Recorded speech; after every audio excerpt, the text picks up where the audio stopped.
Assalamualaikum warahmatullahi wabarakatuh. Alhamdulillah, nahmaduhu wa nasta'inuhu wa nastaghfiruh, wa na'udzu billahi min shururi anfusina wa min sayyiati a'malina, may yahdihillahu fala mudilla lahu wa may yudlil fala hadiya lahu.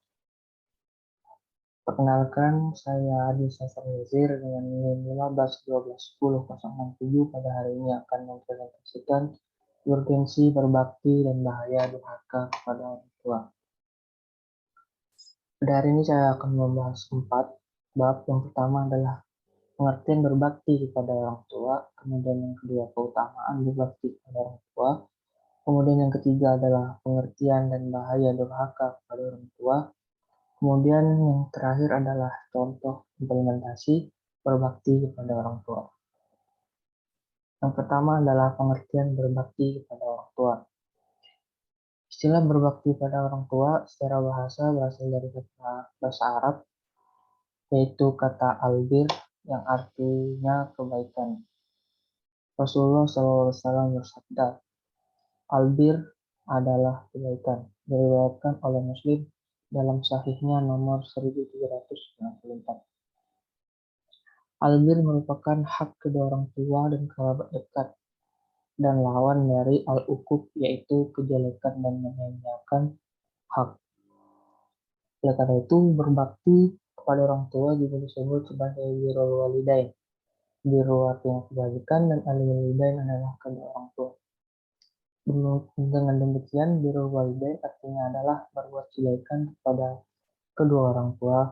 Berbakti kepada kedua orang tua wajib kita laksanakan kepada ibu dan bapak kita sebelum berbuat baik kepada orang lain.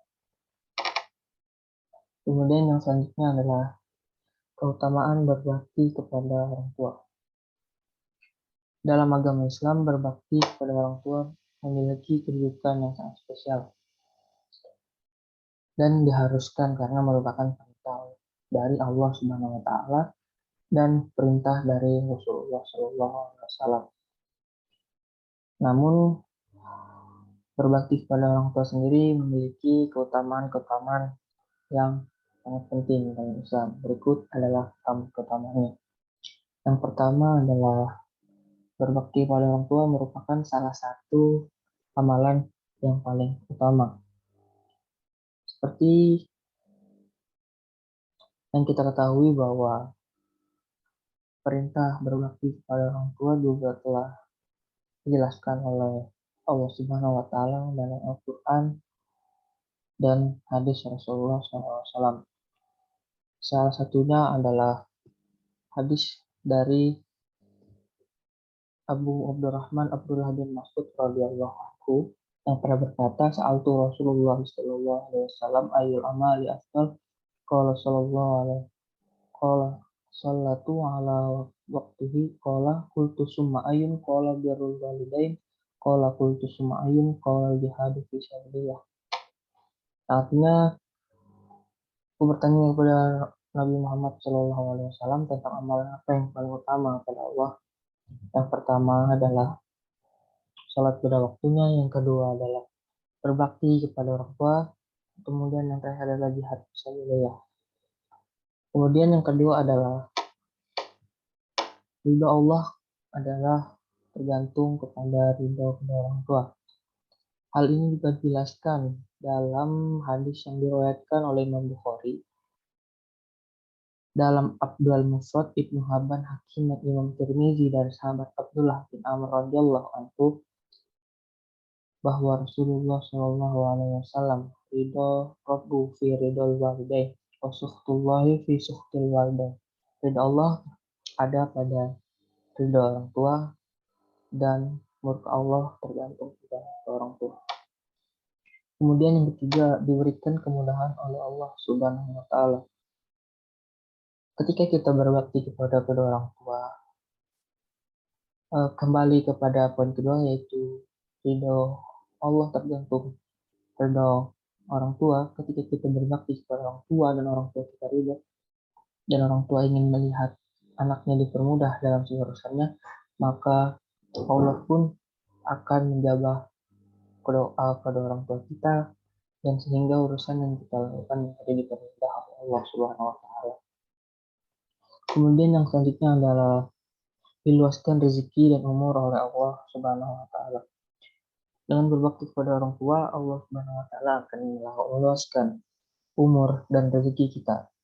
Sebagaimana dalam hadis yang disepakati oleh Imam Bukhari dan Muslim, dalam hadis dan dari sahabat Anas radhiyallahu anhu wa Nabi sallallahu alaihi wasallam bersabda, "Man uhabba ayyubsata lahu fihi rizqi wa yang sa'u lahu fi utarahi falyasir rahimah." Barang siapa yang diluaskan rezekinya dan dipanjangkan umurnya, maka hendaklah ia menyambung tali silaturahmi. Berdasarkan hal tersebut eh, dapat kita hubungkan dengan berbakti kepada orang tua, karena menghubungkan tali silaturahmi, tali kasih sayang kepada orang tua merupakan salah satu bentuk bakti kita kepada orang tua. Sudah seharusnya kita sebagai seorang anak untuk menyayangi kedua orang tua kita. Kemudian yang kelima adalah mendapatkan surga Allah Subhanahu wa taala. Hal ini sudah merupakan salah satu keutamaan yang pasti, karena Allah Subhanahu wa taala sendiri menyatakan dengan jelas dalam Al-Qur'an bahwa berbakti kepada orang tua adalah keharusan bagi setiap muslim, dan hadis-hadis Rasulullah yang menyatakan bahwa berbakti kepada orang tua adalah perintah Allah Subhanahu wa taala dan mendapatkan ridha Subhanahu wa taala, maka secara tidak langsung kita menjalankan perintah Allah Subhanahu wa taala dengan sungguh-sungguh, maka akan diberikan surga oleh Allah Subhanahu wa taala. Kemudian yang selanjutnya adalah durhaka kepada orang tua. Pengertian durhaka sendiri dalam bahasa Arab disebut al-uquq. Uquq walidain artinya durhaka kepada orang tua. Kemudian jika kemudian pengertian durhaka kepada orang tua secara istilah adalah segala bentuk perilaku yang menunjukkan ketidaktaatan kepada kedua orang tua. Jadi ketidaktaatan itu bisa dalam bentuk perselisihan atau menyakiti hati orang yang didurhakai, terkhususnya adalah kedua orang tua kita. Selanjutnya adalah bahaya durhaka pada orang tua. Seperti yang kita ketahui bahwa berbakti kepada orang tua adalah sesuatu yang diharuskan dan diwajibkan dalam agama kita, yaitu agama Islam, karena merupakan perintah dari Allah Subhanahu wa taala dan perintah dari Nabi Muhammad Shallallahu alaihi wasallam. Oleh karena itu, bahaya durhaka sendiri sangat banyak dan mencakup di dunia dan di akhirat. Kemudian saya akan memberikan beberapa bahaya dari banyaknya bahaya ketika kita durhaka kepada orang tua. Yang pertama adalah dosa durhaka kepada orang tua tingkatnya diletakkan oleh Rasulullah Shallallahu alaihi wasallam setelah dosa syirik. Dari Ibnu Umar radhiyallahu anhu, Rasulullah Shallallahu alaihi wasallam bersabda, "Al-kibairu al-isyraku billah wa uququl walidain." Dosa-dosa besar adalah menyekutukan Allah dan durhaka kepada orang tua. Hadis riwayat Bukhari. Kemudian yang kedua adalah azab Allah Subhanahu wa taala di akhirat dan di dunia dan di akhirat. Berdasarkan hadis Anas bin Malik radhiyallahu anhu, Rasulullah Shallallahu alaihi wasallam bersabda, "Babani muajjalani aku batuhuma fi dunia al-baghyu wal 'uquq." Dua pintu dosa yang Allah segerakan hukumannya pada para pelakunya di dunia, yaitu dosa zalim dan durhaka. Hadis riwayat Sahih Bukhari. Kemudian yang ketiga, tidak masuk surga dan kedudukannya disamakan dengan para pemabuk. Dari Ibnu Umar radhiyallahu anhu, Rasulullah shallallahu alaihi wasallam bersabda, "Salah satu la yadkhulul jannah al-aqu liwalidain wal mun wal mudu wal mudminu 'alal khamr wal mannanu bima uta." Ada tiga golongan yang mereka tidak masuk ke dalam surga, yang durhaka pada orang tuanya, dan memeras dan yang gemar mengungkit pemberian. Hadis Hasan. Hadis riwayat An-Nasa'i. Yang terakhir adalah tidak mendapat syafaat pada hari kiamat. Dari Abu Umamah radhiyallahu anhu, Rasulullah shallallahu alaihi wasallam bersabda, salah satu layak yaqbalallahu minhuma sarafan wala adalah aqaqu wa mannanu wa mukazzabu bil qadar. Ada tiga golongan yang Allah tidak menerima tebusan maupun syafaat bagi mereka: anak yang durhaka, pengungkit pemberian, dan yang mendustakan takdir. Kemudian yang selanjutnya adalah contoh implementasi berbakti kepada orang tua. Seperti yang kita ketahui, banyak sekali hal, kegiatan, perkataan, kelakuan yang dapat kita lakukan untuk berbakti dan memuliakan kedua orang tua kita. Namun, sekarang saya akan menjelaskan dan memberikan beberapa contoh implementasi dari berbakti kepada orang tua. Yang pertama adalah selalu mendoakan orang tua. Jadi seharusnya kita sebagai seorang anak untuk mendoakan keselamatan, rezeki, kesehatan orang tua kita. Dan hal tersebut sudah dicontohkan oleh Rasulullah Shallallahu Alaihi Wasallam yang selalu mendoakan kedua orang tua beliau dunia dan di akhirat untuk diampunkan segala dosa orang tua beliau. Kemudian yang selanjutnya adalah menolong orang tua. Menolong orang tua adalah sesuatu yang sudah seharusnya dilakukan oleh orang anak karena orang tua kita udah berjuang keras untuk kita dan kita harus melakukan sesuatu juga untuk menolong orang tua kita untuk membalas jasa budi mereka. Kemudian yang ketiga adalah tidak membantah. Sudah seharusnya ketika orang tua meminta tolong kepada kita atau memerintahkan suatu hal kepada kita, kita tidak boleh membantahnya.